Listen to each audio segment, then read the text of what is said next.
Assalamu alaikum everyone. On behalf of Islamabad Policy Research Institute, I welcome you all to our today's podcast. آج ہمارے ساتھ جو شخصیت موجود ہیں ویسے تو ان کے کسی تعارف کی ضرورت نہیں کیونکہ ان کا کام ان کا ایکسپیرینس اور ان کا انٹلیکٹ بھی ان کے تعارف کے لیے کافی ہے. ڈاکٹر عبد المالک بلوچ صاحب کی میں ذکر کر رہا ہوں جو کہ ایکس چیف منسٹر رہ چکے ہیں بلوچستان کے. 2013 سے لے کر 2015 تک سر نے as a chief minister of Balochistan serve کیا.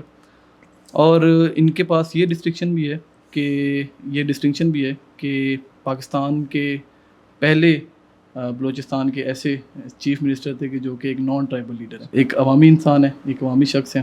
ایجوکیشن اور ہیلتھ کے سیکٹر میں بہت کام ہے, بہت خدمات ہیں. اور اس سب کے علاوہ سب سے پسندیدہ بات جو میری ہے وہ یہ ہے کہ سر کی ایک بڑی خاص نظر رہتی ہے اور بڑی خاص دلچسپی ہے ادب کے ساتھ. لکھتے بھی ہیں, پڑھتے بھی ہیں اور ایک باشعور پولیٹیشین پارلیمنٹیرین ہے. ایک ایسا امتزاج ہے سر کہ جو بہت مشکل سے ملتا ہے. تو آج انہوں نے وقت نکالا ہے, ہمارے ساتھ بیٹھے ہیں, تو کچھ چیزوں پہ بات کریں گے, کچھ ایسے مدعوں پہ کہ جن کے اوپر شاید بات ہوتی نہیں ہے, اور اگر ہوتی ہے تو اس پرسپیکٹیو سے نہیں ہوتی کہ جس پرسپیکٹیو سے ہونی چاہیے.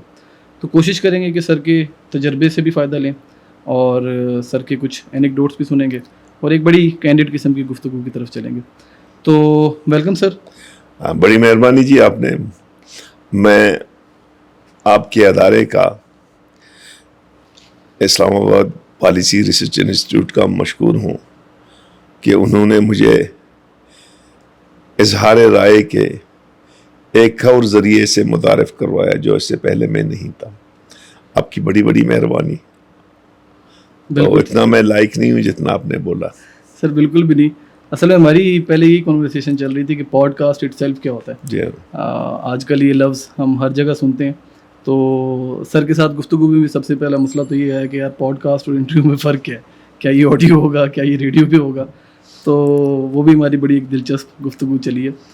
سر تھوڑا سا اگر مسائل کی طرف دیکھا جائے تو آج ہر ایک شخص پریشان ہے.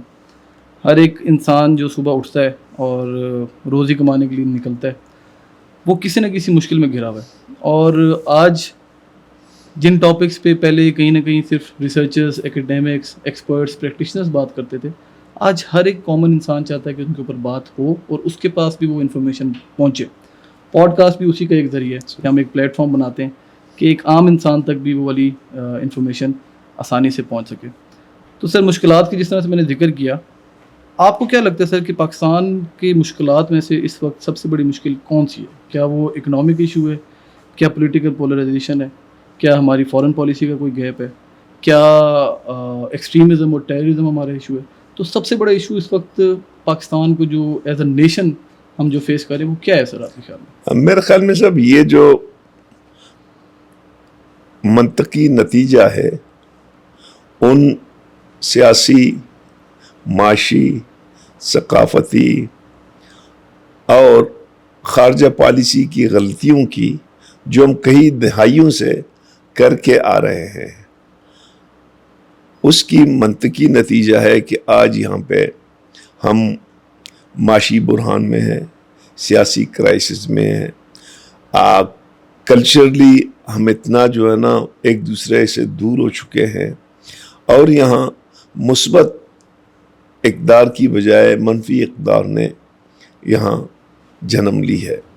اور ہونا تو یہ چاہیے تھا کہ 75-76 سالوں میں ہمارا جو سیاسی نظام تھا وہ بالغ ہوتا, یہاں جمہوریت ہوتا, پارلیمنٹ کی بالادستی ہوتی, عوام طاقت کا سرچشمہ ہوتا, اور یہاں جب پولیٹیکل استحکام آئے گی تو پھر اس کے ساتھ ساتھ معاشی بحران نہیں آئیں گے بلکہ معاشی ترقی ہوگی. ہر آدمی کو تعلیم ملنا چاہیے تھا, صحت اور دوسرے, لیکن ہم نے بنیادی طور پر جو ہماری ایک کلاس ہے جس کو ہم کہتے ہیں پاکستان کے اشرفیہ, اس نے اختیارات کو کبھی مارشل لاؤں کی شکل میں, کبھی سو کال جمہوریتوں کی شکل میں, کبھی کیئر ٹیکروں کی شکل میں, اس نے وہ کام نہیں کی جس سے پاکستان کے عوام کو فائدہ ہو. ان لوگوں نے وہ کام کی کہ ان کی طبقاتی حیثیت کو مزید وسعت ملے، معاشی طور پر، سیاسی طور پر وہ اسٹرانگ ہوں.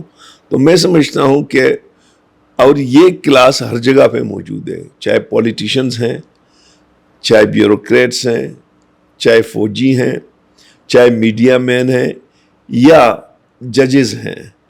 تو آپ دیکھیں گے جو بھی ایک دفعہ ریٹائر ہوا اس کے اربوں روپے کے خزانے نکل آئیں گے. جب تک وہ پوسٹ پہ ہے وہ بڑا معصوم ہے، بہت شریف ہے، بہت عاجزی سے ملتا ہے. دن سڈنلی اخباروں کی سرخیاں بن جاتی ہیں کہ اس کے فلاں شہر میں اتنے ارب روپے کے جائیداد ہیں. تو یہ ہماری بدقسمتی تھی کہ ہم نے پاکستان کو شروع سے اس میں وہ بنیادی اصلاحات نہیں کی. فرض کریں ہم نے جمہوریت کو اور عوام کو طاقت کا سرچشمہ نہیں مانا شروع سے. لیاقت علی خان اور قائد اعظم کے بعد سازشوں کا ایک جال بچھ گیا. اس کے بعد ہم نے یہاں وہ بنیادی ریفارم نہیں کی جیسے ایگریکلچر ریفارم، بالکل صحیح، جس سے جو ہے نا عام آدمی کو فائدہ پہنچتا. ہم نے یہاں بیوروکریسی کو غلام محمد کی شکل میں، فوج کو سکندر مرزا اور ایوب خان کی شکل میں ہم نے ان کو اقتدار اعلیٰ سونپا، جو آج تک اس کی جو باقیات ہیں کسی نہ کسی شکل پہ بلکہ اب تو حاوی ہو گئے ہیں. بالکل صحیح، بالکل صحیح. پوائنٹ ویری ویل میڈ سر. واقعی جب ہم اکنامک کرائسس کی بات کرتے ہیں تو کہیں نہ کہیں پولیٹیکل انسٹیبلٹی کو اس سے سیپریٹ نہیں کیا جا سکتا کہ جب تک آپ کے پاس سیاسی استحکام نہیں ہوتا. اور سیاسی استحکام کا مطلب یہ ہے کہ جب ایک سسٹم کے اوپر اگری کر لیا کہ ایز اے نیشن کہ ہم نے ایز اے ڈیموکریسی گورن کرنا ہے اپنے آپ کو، تو ڈیموکریسی کو اپنی اصل شکل میں رہنے نہیں دیا جائے گا تو یہ والے مسائل جنریٹ ہوں گے. سر یہاں سے ایک کوشچن یہ بھی رائز ہوتا ہے کہ پولیٹیکل پولرائزیشن بہت زیادہ بڑھ گئی ہے، اور اسپیشلی پچھلے کچھ سالوں میں تو اس کے جو افیکٹس ہیں وہ بہت زیادہ کمپاؤنڈ ہو گئے ہیں. اس کی ایگزامپل اس طرح سے ہے سر کہ آج ایک ہی گھر میں ایک ہی خاندان کے 2 لوگ ہوں گے، لیکن کوئی ایک کسی ایک سیاسی جماعت سے تعلق رکھتا ہوگا، دوسرا دوسری سیاسی جماعت سے تعلق رکھتا ہوگا، تو ان کے آپس کے پرسنل تعلقات تک خراب ہونا شروع ہو گئے. اور پھر وہ شو ڈاؤن ہمیں روڈس پہ بھی نظر آتا ہے، وہ ہمیں ورک پلیسز میں بھی نظر آتا ہے، وہ ہمیں بزنس کی جگہ پہ بھی نظر آتا ہے. تو وہ جو رفٹ ہے، وہ جو ایک اپنا ڈیوائڈ ہے، وہ کم ہونے کے بجائے بڑھتا جا رہا ہے. تو اس چیز کو سر آپ کیسے دیکھتے ہیں کہ کیا یہ پولیٹیکل میرا جو بنیادی وہ ہے تجزیہ ہے، دیکھیں پولیٹیکل پارٹی کسی بھی ریاست کی ایک اہم ترین پلر ہے کہ اس کو پولیٹیکل پارٹی کی قیادت کو ریاست چلانا ہے، ریاست میں ریفارم لانا ہے، ریاست میں وہ پالیسیاں دینی ہے جو اس کے عوام کے حق میں ہوں. بدقسمتی سے ہمارے جو پولیٹیکل پارٹیز ہیں وہ ان میں وراثت، موروثیت زیادہ ہے. وہ جو ایک ارتقائی تبدیلی آتی ہے تھرو ایک ارتقائی حوالے سے، وہ اس طرح نہیں ہوئے ہیں. اب نام لینا مناسب نہیں ہے. بہت سے پارٹیاں، بہت سے لیڈرز راتوں رات پیدا ہوئے اور ان کو پتہ نہیں کہاں سے کہاں پہ پہنچا دیا. بالکل ٹھیک سر. کیونکہ جب ایک سیاسی ورکر اپنا عمل شروع کر لیتا ہے تو اس کو بھوک سے واسطہ پڑتا ہے. زوراوروں کے ہاتھوں جو ہے نا اس کے جو ہے نا تانوں میں اور ان کی اس میں جیلوں میں اس سے اذیت ناقانون سے گزرنا پڑتا ہے.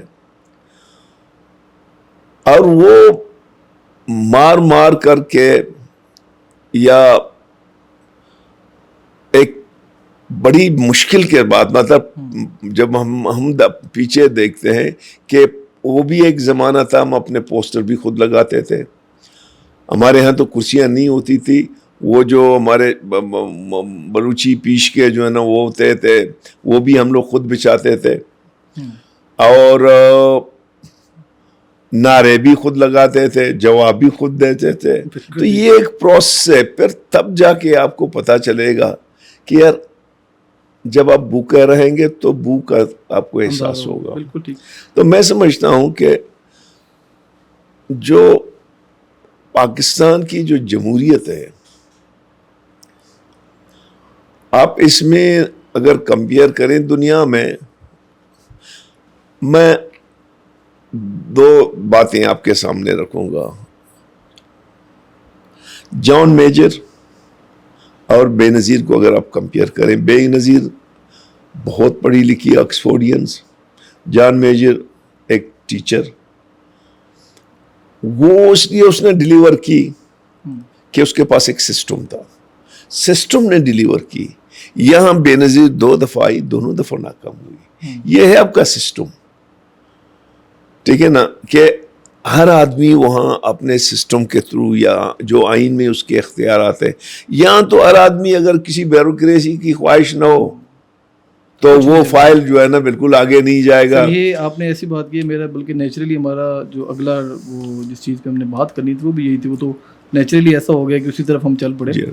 سر آپ کے خیال سے, کیونکہ آپ کا خود بھی کافی عرصہ گزرا ہے, گورنمنٹ کو آپ نے بڑے قریب سے دیکھا ہے, سسٹم کی جو آپ بات کریں اس کو آپ نے بڑے قریب سے دیکھا ہے, آپ کا تجربہ ہے سر, تو آپ کے خیال میں سر یہ جب ہم بات کرتے ہیں ایلیٹس کی کہ ایلیٹس نے کام کو چلنے نہیں دیا یا ایلیٹس کی وجہ سے زیادہ خرابیاں پیدا ہوئی, کیا سر اصل میں ایلیٹس کا زیادہ رسپانسبلٹی تھی یا سسٹم اٹ سیلف جسے ہم اسٹرکچر کہتے ہیں وہ اٹ سیلف اتنا ایکسپلوٹیٹیو تھا کہ اس نے ایسی ایکٹرز کو پیدا کیا ہے کہ جنہوں نے پھر یہی والے رویے کو نارملائز کیا؟ نہیں, میرے خیال میں آپ دیکھیں نا, اگر آپ ہسٹری کو پہ جائیں گے نا,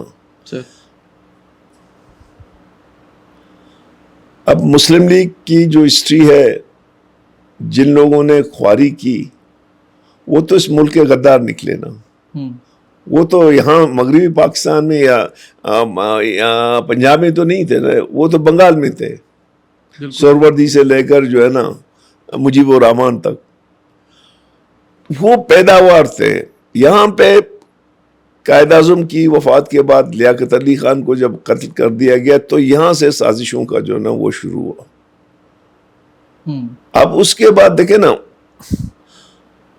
سازشیں سر انٹرنل سازشیں یہ سر انٹرنل تھی اس زمانے میں. بعد میں ہم نے تو لیاقت علی خان نے جا کے جو ہے نا, ہمیں اس وقت غیر جانبدار رہنا چاہیے تھا, جو کہ 2 وہ تھے, ایک سویٹ یونین کا تھا, دوسرا جو ہے نا امریکن کیمپس تھا. ہم نے جا کے اپنے آپ کو سیٹوں اور سنٹوں میں جو ہے نا گھسیٹ دیا, اور وہاں پہ انڈیا نے اپنے آپ کو جو ہے نا دونوں سے فائدے بھی اٹھائے اور بیسک ریفارم بھی کی. اب دیکھیں نا, ہم تو 62 تک انڈین 1935 کے ایکٹس کے مطابق چل پڑے. بالکل. ہم جب کانسٹیٹیوشن نہیں بنا, اور جو بھی کانسٹیٹیوشن جو ہے نا 58 میں ہم نے 62 میں 56 میں بنایا, پھر 62 میں بنایا, جو بھی آتا تھا زوراور اس کو جو ہے نا پھینک دیتا تھا. تو مطلب یہ ہے کہ ہمارے آہستہ آہستہ جو ہمارا ایلیٹس تھا یا بالادست طبقے تھے, ان لوگوں نے سسٹم کو اس طرح مینیج کیا جو ان کے مطابق چلے, جو ان کو سوٹ کرتا, جو ان کو سوٹ کرتا, ان کی طبقاتی مفادات کو جو ہے نا. اس نے کبھی بھی یہاں پہ لینڈ ریفارم نہیں کی, یہاں کبھی بھی ایگریکلچر ریفارم نہیں کی. یہاں البتہ یہ ضرور ہوا, جو بھی زوراور آیا, ایوب خان آیا, لیبر یونینوں پہ پابندی لگائی, ضیاء الحق آیا, اسٹوڈنٹ یونینوں پہ پابندیاں لگائی. تو یہ ضرور ہوا, لیکن یہ نہیں ہوا کہ دنیا میں جو طریقہ کار ہے, اگر جمہوریت ہے تو جمہوریت تھوڑے بہت فرق کے ساتھ ہر جگہ ایک ہی انداز پہ چلتا ہے. مجھے اپنے اظہار رائے کا حق ہے, مجھے جو ہے نا اب میرے سیفٹی کا مجھے حق ہے کہ مجھے کوئی سیکورٹی ریاست دے دے. تو میں سمجھتا ہوں کہ اس طرح لوگوں کو رکھا گیا کہ اب تو اتنی پولرائزیشن آ گئی, اتنا پولرائزیشن آ گیا کہ جو ہماری بڑی پارٹیاں ہیں, خاص طور پر پی ڈی ایم میں جو پارٹیاں ہیں اور اپنا تحریک انصاف ہے, وہ دشمنی سے بات کرنے کے لیے تیار ہیں, لیکن عمران خان صاحب کہتا ہے میں پی ڈی ایم سے بات نہیں کروں گا. بھائی اس وقت ملک کرائسس میں ہے, آپ کے پاس دوائیوں کا شارٹیج ہے, LC نہیں کھل رہے ہیں, پورٹ جام ہے, معمولی چیزوں کے لیے آپ کے پاس ڈالر نہیں ہے. اس سے بڑا کرائسس کیا ہو سکتا ہے ملک کے لیے کہ آپ بیٹھیں کوئی راستہ نکالیں. جی جب آپ دیکھیں جمہوریت تو صرف نام نہیں ہے نا ووٹ کا, جمہوریت خود ایک رویہ ہے. اگر آپ جمہوریت کے دعویدار ہیں اور آپ کا ایٹیچیوڈ کسی سردار, نواب, جاگیردارانہ ہو نا, تو وہ تو پھر جمہوری رویہ نہیں ہوگا نا. جمہوری رویہ یہ ہے کہ آپ اپنی نقطۂ نظر رکھیں, دوسرے کی وہ کریں, سنیں, اور یہ جو دونوں ٹکراتے ہیں جس سے ایک تضاد ابھرتی ہے وہ بہتری کی جانب جاتی ہے. بالکل ٹھیک سر.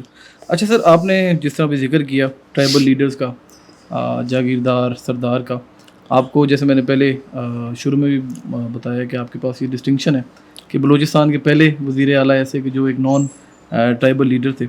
آپ نے ہمیشہ اپنے آپ کو آئیڈینٹیفائی بھی مڈل کلاس کے ساتھ کیا. میجورٹی جو ہماری ملک کی ہے وہ ظاہر مڈل کلاس طبقہ ہے, اور آپ ایک عوامی شخصیت ہے, عوامی سیاست کی ہے.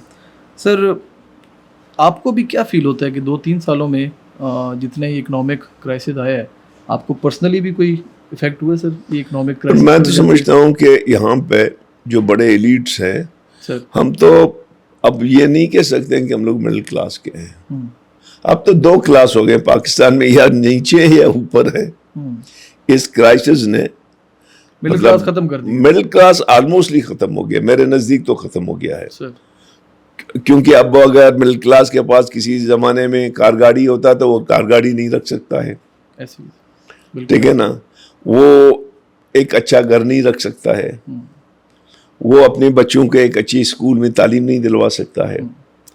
تو میں سمجھتا ہوں کہ پاکستان میں اس وقت جو معاشی بحران ہے, ماسوائے جو آپ کا اپر کلاس ہے جس میں سب وہ شامل ہیں, باقی تو عام لوگ تو 2 ٹائم کے جو ہے نا روٹی کے لیے جو ہے نا وہ ہیں. باقی میں سمجھتا ہوں کہ بلوچستان اگر ہو, یا پنجاب کا غریب ہو, یا سندھ کا ہو, یا سرائیکستان کا ہو, یا پختونخوا کا, غریب کا جو روح ہے وہ ہر جگہ ہے, کیسے نام چینج ہے اس کا. سر آپ سے سوال کرنے کا جو ہے نا وہ ایک ریزن یہ بھی تھا کہ آپ حالانکہ ایک وزیر اعلیٰ رہے ہیں اور ایک بہت لمبا آپ کا طویل عرصہ ہے پولیٹیکل کریئر کا, لیکن آپ کا رہن سہن, آپ کا جو انٹریکشن ہے لوگوں کے ساتھ, اور آپ کی جو ایک طرح سے ایک نبض کے اوپر, سوسائٹی کی نبض کے کہتے ہیں نا کہ اس کے اوپر پکڑ ہے, وہ کافی اسٹرانگ ہے. اس کی وجہ سب سے بڑی یہی ہے کہ کیونکہ آپ کا اپنا کافی وقت جو ہے وہ عوام میں ہی گزرتا ہے, عوامی مسائل کے ساتھ ہی آپ چلتے ہیں, اور آپ نے اپنے وزارت اعلیٰ کے دور میں بھی 2 بڑے سیکٹرز پہ بہت زیادہ کام کیا تھا, جس میں تعلیم اور صحت سب سے اوپر تھے. اور یہ وہ بیسک چیزیں ہیں کہ جو چاہے مڈل کلاس ہے یا چاہے لوور کلاس ہے, جو میجورٹی ہے ہماری ملک کی, ان کا مسئلہ یہ ہے سر کہ تعلیم مل جائے, صحت مل جائے, اور کھانے کا جو وہ ہے سامان وہ فراہم ہو جائے, تو اس کے علاوہ تو زیادہ پرابلمز لوگوں کو ہے نہیں. تو سر یہ سوال کرنے کا میرا مقصد یہ ہے کہ بلوچستان کے کانٹیکسٹ میں اس وقت آپ جو اسٹیٹ آف ایجوکیشن اور اسٹیٹ آف ہیلتھ ہے اس کو کس طرح سے دیکھتے ہیں؟ دیکھیں اس وقت میرے خیال میں اتنا مس مینجمنٹ جو بلوچستان کے ان دونوں اداروں کی ہے, بلکہ سب کی ہے, لیکن یہ دونوں زیادہ افیکٹ کرتے ہیں, بہت زیادہ مس مینجمنٹ ہے. حالانکہ میں نے اپنی بجٹ کو اچھی خاصی, جب یہ کووڈ کا زمانہ تھا تو ہماری بجٹ جو آتا ہے کوئی 25-30 جو ہے نا اس کی والیومز ہے, تو جو والیومز اکثر ہم نہیں پڑھتے تھے, میں نے وہ والیوم پڑھنا شروع کیے کہ ہر ڈسٹرکٹ میں کالج کتنے ہیں, اسکول کتنے ہیں, BHU کتنے ہیں. میں سمجھتا ہوں کہ ہمارے ہر ڈسٹرکٹ میں جو چھوٹے بڑے ہیں 2 سے 3 کالجز 4 کالجز موجود ہیں, اب تو یونیورسٹیز بھی موجود ہیں. بالکل ٹھیک. لیکن یہ مس مینیجڈ ہے. ہماری تنخواہیں اور نان ڈیولپمنٹ میں 86 بلین صرف ایجوکیشن کا ہے, وہ جو 2-3 سال پہلے کی, اب کچھ زیادہ ہی ہو گیا. تقریباً 58% جو ہے نا وہ ہیلتھ پہ ہے. تو ہم نے اس کو مس مینیج کیا ہے. اس لیے مس مینیج کیا ہے کہ جو ہمارا ایلیٹس ہے, یا جو عموماً اقتدار میں اس کا شیئر زیادہ ہے، وہ ان چیزوں کو اپنے لیے خطرہ سمجھتا ہے، خاص طور پر ایجوکیشنز کو. تو جب ایجوکیشن ہوگا تو ایک برابری کا کنسپٹ آئے گا. جب آپ ایجوکیٹڈ ہوں گے، آپ فائنینشلی جو ہے نا ویل آف ہوں گے، تو وہ جو ایک امبیلنس ہے سماج میں وہ ختم ہو جاتی ہے، جس کو ہمارا اشرفیہ نہیں چاہتا ہے بلوچستان میں. سر آپ نے اپنے دور حکومت میں ایجوکیشن پہ بہت کام کیا، انفیکٹ کافی ری امبرسمنٹ پروگرامس بھی آپ نے لانچ کیے اس دور میں. تربت یونیورسٹی، تربت انفیکٹ سر کا جو تعلق ہے وہ بھی تربت سے، تو ڈاکٹر صاحب نے ڈاکٹر صاحب کی کاوشوں کی وجہ سے تربت میں آج لٹریسی ریٹ سب سے زیادہ سر بلوچستان میں، جو کہ ایک بہت بڑی اچیومنٹ ہے. بلکہ مقران ٹوٹل 2 نمبر پہ پاکستان میں. ماشاء اللہ، زبردست. تو سوال سر میرا یہ ہے کہ آپ نے ایسا کیا ڈفرینٹ کیا اپنے دور حکومت میں کہ جس کی وجہ سے لٹریسی ریٹ بھی بڑھا اور ہیلتھ میں بھی آپ کی جو خدمات تھی، اگر تھوڑا سا ان کے اوپر روشنی ڈالنا چاہیے. میں سمجھتا ہوں کہ ایکچولی ہمیں جو ہے اپرچونٹی ملی 93-96 سے، تو اس زمانے میں منسٹر ایجوکیشن تھا. وہاں پہ ہم نے ورلڈ بینک کے تعاون سے ایک پروگرام شروع کیا تھا گرلز، اس میں کہ جہاں ہمیں 10-20 بچیاں اور ایک مڈل پاس ٹیچر ملے گی وہ ہم بھرتی کر لیں گے. تو یہ ہم نے تمام بلوچستان میں اس کو شروع کی، اور جب لوگوں کو آپ نے اپرچونٹی دی تو ان کو پتہ چل گیا کہ جی میں اگر مڈل پاس ہوں تو مجھے 20-30 ہزار روپے تنخواہ ملے گی. تو اس سے ایک تھرسٹ پیدا ہوئی، اور آج وہی مڈل پاس آج ماشاءاللہ PhD ہے. تو جب ہمیں 96 کے بعد جب موقع ملا، تو جب میں آیا تو ایجوکیشن کا بجٹ 4% تھا، تو میں نے 21 سال میں اس کو 26% پہ لے گیا. یہ سر پروونشل بجٹ کی بات کرتا ہوں، 26 پہ لے گیا. تو اس میں ہم نے کیا کہ ہمارے پاس ایک میڈیکل کالج تھا جو نیشنل عوامی پارٹی نے کھولا تھا، بولان میڈیکل کالج. ہم نے 3 میڈیکل کالج کھولے، ایک تربت میں، ایک خزدار میں، ایک لوڑلائی میں. 6 اپنے میڈیکل کالجوں کو ہم نے اپ گریڈ کی، یونیورسٹی کا درجہ دیا. 3 نئے یونیورسٹی بنائے، جس میں مطلب لوڑلائی تھا، خزدار تھا، تربت تھا. انجینئر کالج خزدار کو ہم نے اپ گریڈ کی، بولان میڈیکل کالج کو ہم نے یونیورسٹی کا درجہ دے دیا، زرعی کالج کو ہم نے یونیورسٹی کا درجہ دے دیا. اسی طرح سے جو سب سے بڑا ہم نے کام کی کہ پولیس میں اور ٹیچر میں وہ ہم نے NTS کے ساتھ ذریعے کروائے، اس میں کوئی سفارش نہیں ہوا. اچھا، زبردست. ہم نے کوئی 5000 سے زیادہ جو ہے نا ٹیچر بھرتی کیا، جس میں ایک نے انگلی نہیں اٹھائی کہ یہ سفارشی ہے. پھر ہم نے اپنے پبلک سروس کمیشن کو ری آرگنائز کی، کیونکہ ہمارے پبلک سروس کمیشن میں کرپشن بہت تھا 2013 سے پہلے. اس کو ری آرگنائز کی. ماشاءاللہ آج ہماری پبلک سروس کمیشن میں اچھے بچے آ رہے ہیں. جی بالکل، وہ دوستوں میں بلکہ بات بھی ہو رہی تھی کہ تو یہ وہ بنیادی چیزیں تھیں. پھر ہم نے پاور کو ڈیسنٹرلائز کی، مطلب جو پرچیزنگ کا سسٹم تھا اس کو ہم نے کلسٹر بیس کیا کہ ایک high school, 2 middle school, 5 primary school. For یہ جو پرچیزنگ ہوتی تھی کوئٹے میں، ان کو ہم نے سب کو اسکولوں میں بیچ دیا. ہیڈ ماسٹر جو ہوتا تھا اس کا وہ پیسوں کے جو ضرورت ہوتی تھی پہلے تو اس میں جو ہے نا پہلے واؤچر صرف جمع ہوتے تھے کوئٹے میں. اب ہم نے ان کو جتنے پیسے تھے پرچیزنگ کے ان کو ہم نے ڈیوالو کیا کلسٹر سسٹم کا نام دے کے. تو یہ وہ بنیادی ریفارم تھے جو آستہ. اسی طرح ہیلتھ میں بھی جب ہم آئے تو ہمارا حالت برا تھا. ہم نے ریویمپنگ کی جتنی ہماری ٹرشری ہاسپٹل تھے، اور پرچیزنگ بھی ہم نے کی. کوئی 7000 کے قریب جو ہے نا ہمارے لیڈی ہیلتھ ورکر تھے، ان کو ہم نے ریگولرائز کی. 5000 کے قریب آغاز حقوق کے ٹیچر تھے جو لٹکے ہوئے تھے. فیڈرل گورنمنٹ سے ان کو 15000 روپے پچھلے کئی سالوں سے دے رہا تھا، ان کو پھر ہم نے ریگولرائز کی. تو مطلب یہ ہے کہ اگر آپ کام کرنا چاہیں تو کام ہو سکتا ہے. لیکن یہ ہے کہ اگر آپ کہیں کہ جی آپ کام نہیں کریں اور پھر آپ راتوں رات نئی پارٹیاں بنائیں, راتوں رات جو ہے نا جو جیتنے والے امیدوار ہیں ان کو ہرائیں, تو پھر تو یہی ہوگا جو ابھی بلوچستان میں ہو رہا ہے. اچھا سر, یہ بڑی اہم بات آپ نے کی ہے.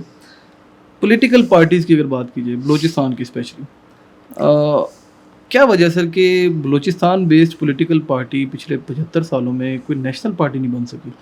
مطلب ہم دیکھتے ہیں کہ سندھ کی ایک پارٹی اٹھتی ہے اور وہ اتنا زیادہ اس کا انفلوئنس بڑھ جاتا ہے کہ آج ہم اسے پیپلز پارٹی کے نام سے جانتے ہیں, نیشنل پارٹی.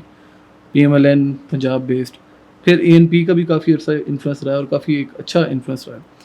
بلوچستان ایک تو پارٹیز کے اس طرح سے عام لوگوں کو نام بھی نہیں یاد ہوں گے شاید, کیونکہ ہر دوسرے دن جس طرح آپ نے بتایا کوئی نئی پارٹی وجود میں آ جاتی ہے اور چہرے وہی ہوتے ہیں لیکن پارٹی کا نام بدل جاتا ہے.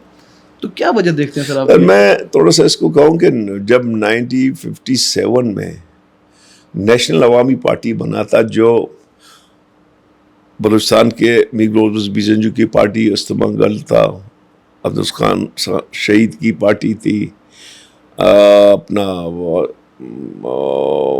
غفار خان کا پارٹی مل کے جب اس نے بنائی, تو یہ پاکستان کی اس کے ساتھ پاکستان کے بائیں بازو کے لوگ بھی شامل تھے. جی.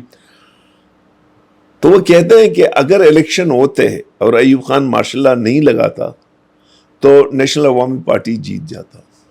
اچھا سر. ہاں بالکل صحیح. لیکن چونکہ ان کو ڈر تھا, پھر جب ایوب خان آیا تو ان سب کو جیلوں میں ڈال دی. 20 سال تک 18 سال یہ جیلوں میں گئے, جس میں میر صاحب بھی تھی, صمد خان شہید بھی تھے, اور غفار خان بھی تھے, گل خان نصیر, بعد میں خیبرش خان, نواب خیبرش مری, سردار عطا اللہ خان, یہ سب جیلوں میں تھے. پھر جب 1970 میں 1 یونٹ ختم ہوا, پھر الیکشن ہوئے, نیب پھر بھی جیت گیا تھا بلوچستان اور خیبر پختونخوا میں. بنگال میں عوامی لیگ جیتا, سندھ اور پنجاب میں پیپلز پارٹی, وہاں عوام. لیکن بات یہ ہے کہ وہ ایک بڑے وزنی نظریاتی لوگ تھے, وہ اسٹیبلشمنٹ کو وارہ نہیں کہتا تھا. انہوں نے نیب پہ بین لگائی, نیب کے لیڈروں کو جو ہے نا جیل میں ڈالا.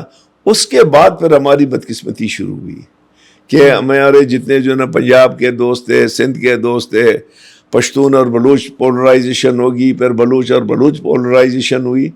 تو اس زمانے میں اب چونکہ ہم ون وے اور ادر کچھ پارٹیاں ہیں جو نیب کے, مطلب جیسے نیشنل پارٹی ہے ہماری, یا BNP ہے اختر مینگل کی, پختونخوا ملی عوامی پارٹی ہے اپنا محمود خان نچگری صاحب کی, یا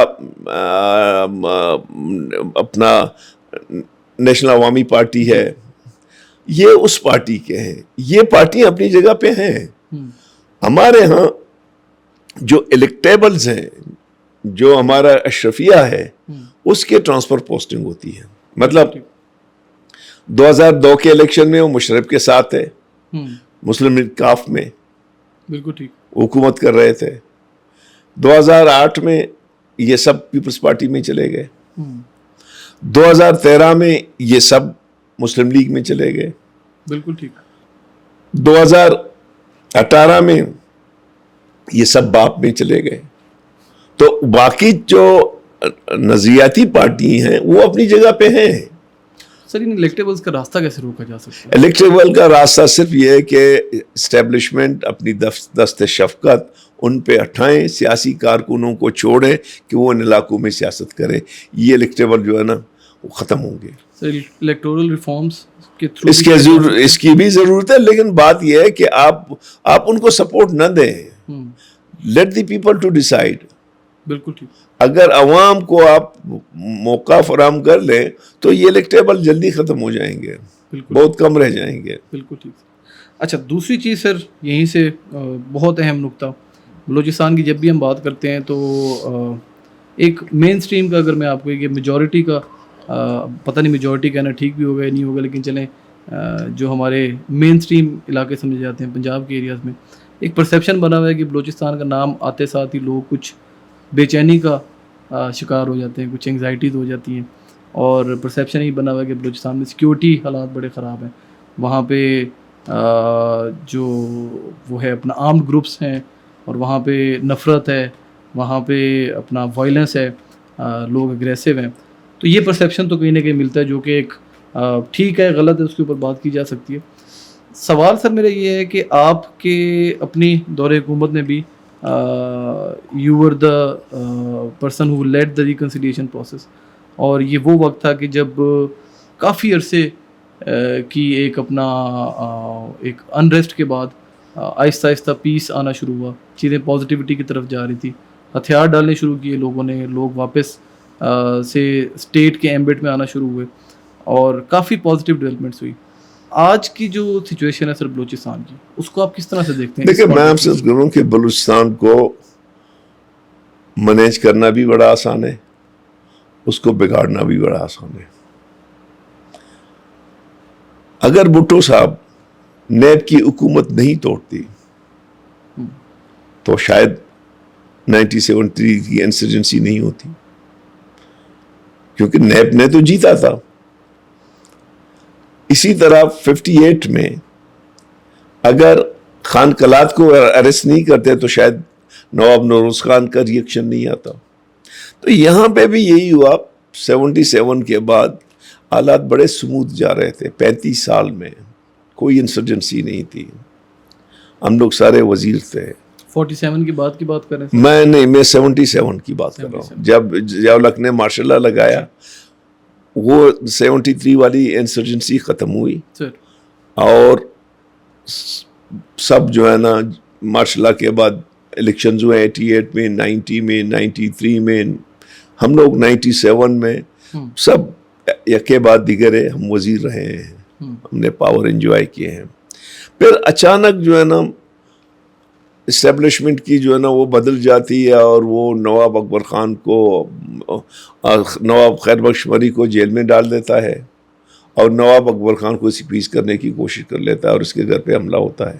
ادھر سے پھر اکبر خان کی جب شہادت ہوتی ہے تو آلریڈی وہاں پہ ایک اسکول آف تھاٹس کہیں وہ موجود تھا, لیکن وہ زیادہ تر جمہوری حوالے سے آگے چل رہے تھے, ملیٹنٹس حوالے سے نہیں. ان لوگوں نے پھر اپنے آپ کو ری آرگنائز کیا اور خاص طور پر نواب صاحب کی شہادت کے بعد تو بلوچستان کا جو نوجوان تھا وہ بہت متاثر ہوا.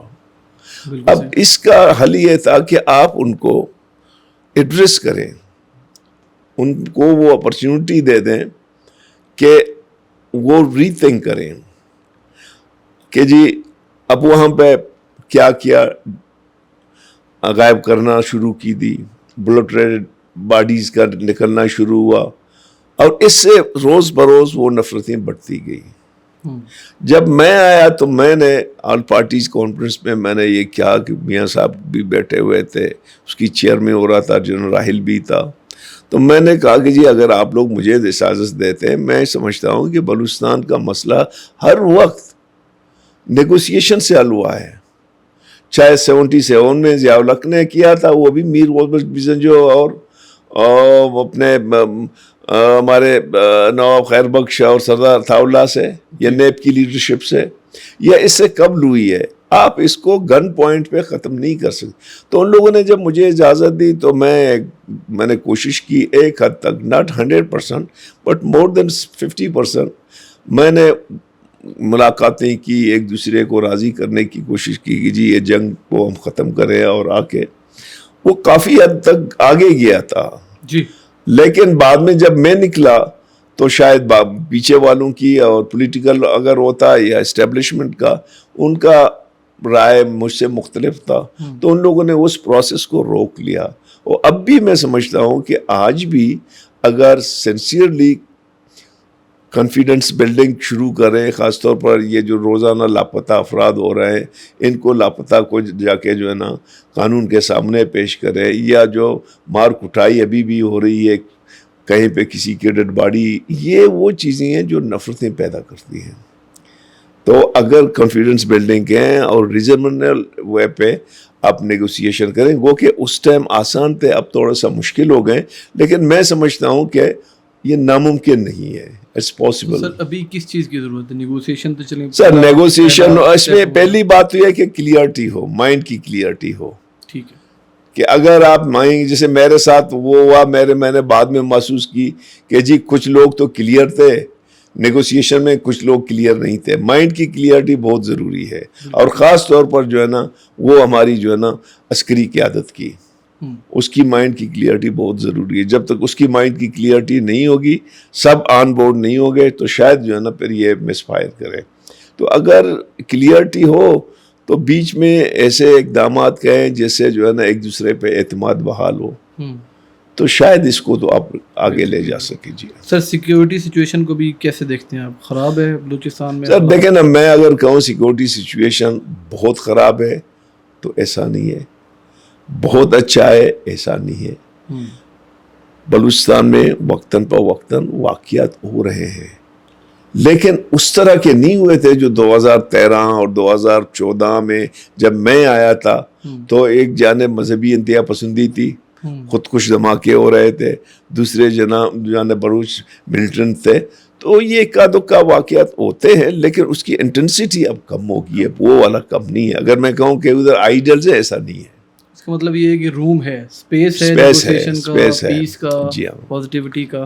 بالکل ٹھیک ہے سر. اچھا، ایک چیز سر مجھے یہ بتائیے گا کہ ایک جو سب سے بڑا مسئلہ اکثر پڑھنے کو سننے کو ملتا ہے، اور جو کہ ایک بڑا جینوئن ایشو بھی ہے، وہ ہے سوشو اکنامک ڈیپریویشنس کا، کہ جب سماجی اور معاشی طور پہ محرومیاں یا محرومیوں کی جو پرسیپشن ہوتی ہے وہ بلڈ ہو جائے، تو اس سے پھر نفرتیں بھی بڑھتی ہیں، اس سے ظاہر ہے پھر وہ ایگریسو ایٹیٹیوڈ بھی بڑھتے ہیں، اور گیپ بھی بڑھتا ہے کہیں نہ کہیں سینٹر کا اور اپنا پیریفریز کا.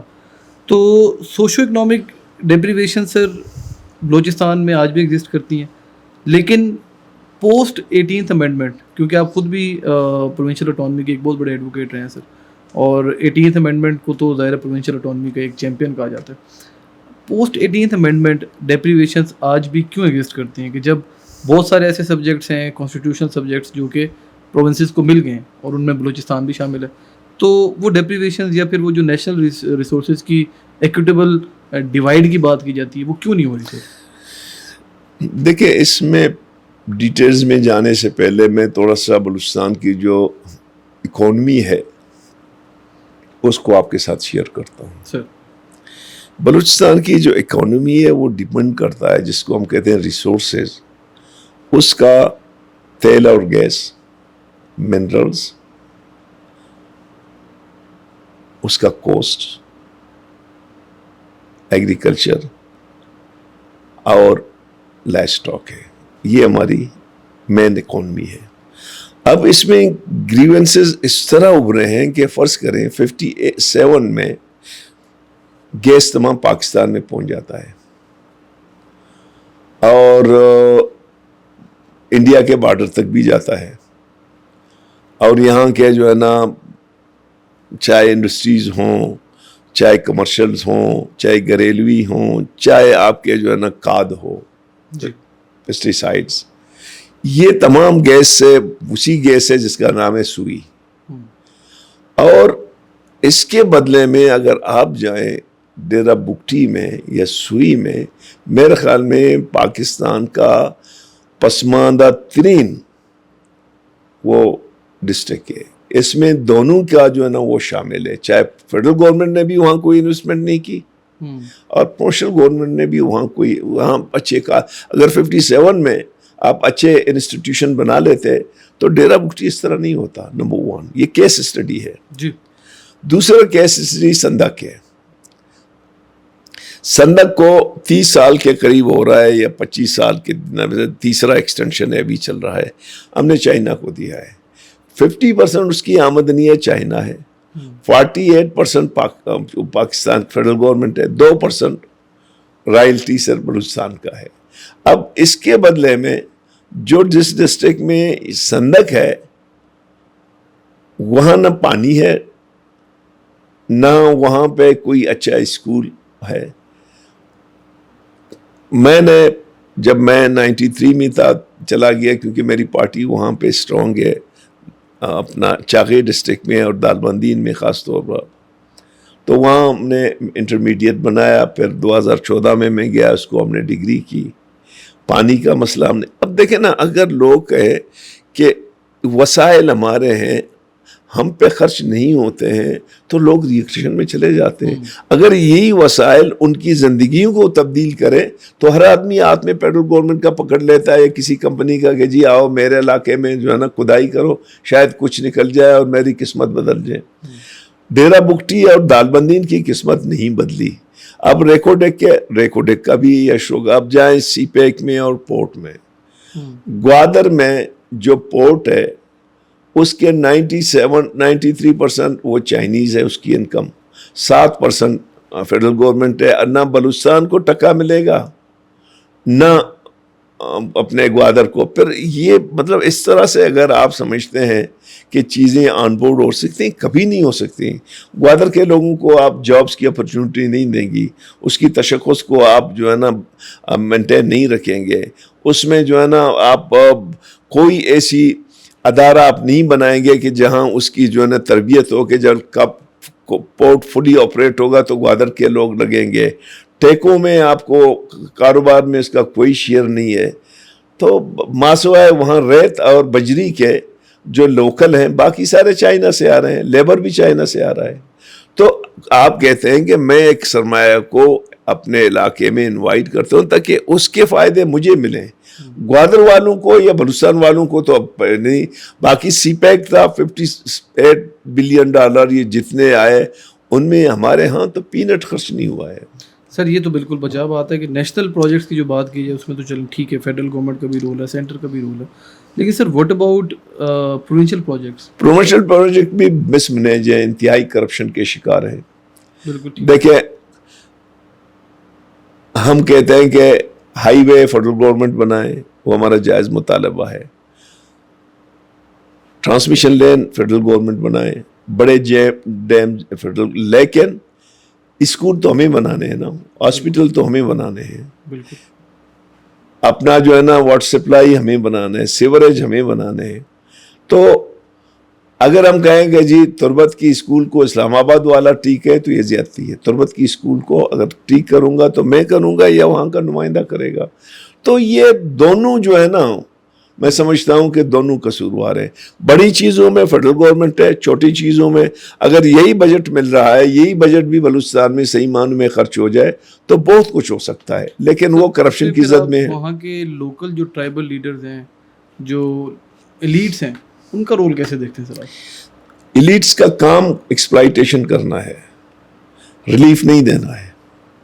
وہ کہتا ہے مزید ایکسپلائٹیشن ہو, مزید لوگ جاہل ہوں, مزید لوگ بھوک سے تڑپے تاکہ وہ میرے محتاج ہو جائے. یہ فلسفی ہے. ٹھیک سر. سر ایک دو سوال اور کریں گے, اس کے بعد پھر انشاءاللہ آپ کا بھی کافی وقت لے لیا میں نے. ایک تو سر مجھے یہ بتائیں کہ سیکورٹی سچویشن کی جیسے بھی بات ہوئی, آپ نے ذکر کیا کہ سیکورٹی سچویشن اتنی بہتر بھی نہیں ہے اور اتنی خراب بھی نہیں ہے. ڈائلاگ کی سپیس ہے, پازیٹیوٹی کی سپیس ہے, ریکنسیلیشن کی سپیس ہے.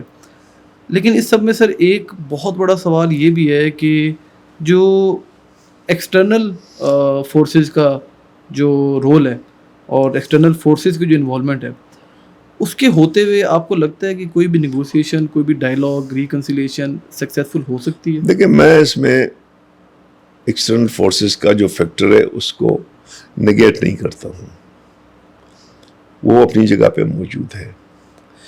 لیکن ایکسٹرنل فورسز اس وقت انوالو ہوتے ہیں جب میں اور آپ لڑیں گے. اگر ہمارے حکمران یہ ایکسٹرنل فورسز موجود تھے 77 سے 2002 تک, کیوں کوئی نہیں لڑا؟ جب آپ مواقع پیدا کرتے ہیں تو لوگ انوالو ہونا شروع کر دیتے ہیں. اگر ہم اپنے گھر کو صحیح معنوں میں مینیج کریں تو باہر کی کوئی مداخلت نہیں ہوگی. صحیح. تو آئی ایم اسٹل ہوپ کہ چیزوں کو مینیج کرنے کی طرف جائے, کیونکہ ہمارے یہاں لوگ اگر سنجیدہ نہیں ہے اور باتوں میں کہتے ہیں جی ہم نیگوسیشنز کر رہے ہیں, فلانا کر رہے ہیں, تو یہ بلوچستان کے ساتھ, پاکستان کے ساتھ زیادتی ہے. ہمیں جتنے کنفلکٹ زون ہیں جتنے کنفلکٹ ہماری وہ ہے، چاہے اکانومی کے ہیں، چاہے پولیٹیکل ہیں، چاہے کلچرز ہیں، چاہے انسٹیٹیوشنل ہیں، اس کنفلکٹ کو ہم ختم کریں. اگر ختم نہیں کر سکتے ہیں تو منیمائز تو کر لیں. بالکل ٹھیک. اگر آپ کنفلکٹ کو بڑھاؤ دیں گے تو اس میں مزید انتشار ہوگی، انکلوسیونیس نہیں ہوگی. بالکل ٹھیک سر. دوسری سر سوال یہ ہے کہ پوسٹ 18th امینڈمنٹ جس طرح آپ نے کہا کہ ایلیٹ کا تو کام ہے ایکسپلائٹ کرنا، وسائل کی جب ایکویٹیبل ڈسٹریبیوشن نہیں ہوتی تو ظاہر ہے محرومیاں بڑھتی ہیں. آپ کے خیال میں سر جو لوکل باڈی گورنمنٹس والا جو کانسٹیٹیوشن میں بھی ہے ہمارے، وہ جو ایک فریم ورک ہے وہ کتنا زیادہ سکسیسفل؟ میں سمجھتا ہوں جتنی ہماری بڑی پارٹیاں ہیں انکلوڈنگ بلوچستان کی پارٹیاں، ہم اختیارات دینے کے حق میں نہیں ہیں. ہم ضرور کہتے ہیں کہ اسلام آباد سے ہم لے لیں گے، اور اسلام آباد بھی ہمیں جانتا ہے جب بھی ان کو بہت بڑی ایگریمنٹ کرنی ہو تو وہ ایسی وزیر اعظم لائے گا کہ جو نہ کر سکے. اب میں نے ریکارڈ ایکٹ پہ نہ کیا، نہیں ہوا.